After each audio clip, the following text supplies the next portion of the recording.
আপনাদের অনেক ধন্যবাদ। আপনারা সহযোগিতা করছেন। আপনারা জানেন সামনে ১২ তারিখ আমরা আমাদের বহু প্রতীক্ষিত নির্বাচনের জন্য অপেক্ষা করছি। সাধারণ নির্বাচন, ত্রয়োদশ সাধারণ নির্বাচন।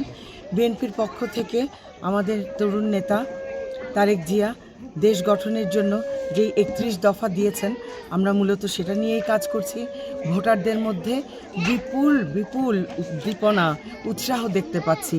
তারা ১৮ বছরের যেই একটা অপ্রাপ্তি, যেই একটা অধিকার প্রতিফলন হচ্ছিল না, তারা অধিকার প্রতিষ্ঠা করতে পারছিল না, এতদিন পর আশা করি ভোটের মাধ্যমে সেটাই প্রতিষ্ঠিত হবে।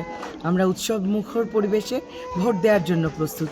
আমরা মানুষের দৌড়ে দৌড়ে যাচ্ছি, দাঁড়ে দাঁড়ে যেয়ে বোঝানোর চেষ্টা করছি যে আমাদের নেতা বরেণ্য নেতা তারেক জিয়া ওনাদের জন্য কি করতে চাচ্ছেন, যেমন ফ্যামিলি কার্ড, কৃষকদের জন্য কৃষি কার্ড, তরুণদের জন্য খেলোয়াড় বানানোর জন্য আমরা যেন তরুণদের মধ্য থেকে কোয়ালিটিফুল খেলোয়াড় পাই, যারা দেশের নাম উজ্জ্বল করতে পারে।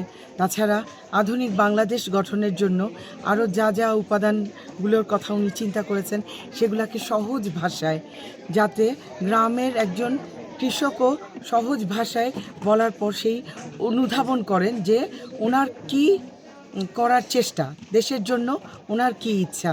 তো এগুলাই আমরা দৌড়ে দৌড়ে পৌঁছে দেওয়ার চেষ্টা করছি।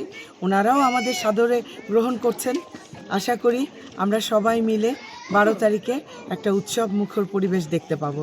ইনশাআল্লাহ আমরা আশাবাদী সবাই যাবেন এবং আমাদের দেশ বরেণ্য নেতার সাড়া ডাকে ইনশাআল্লাহ সাড়া দেবেন।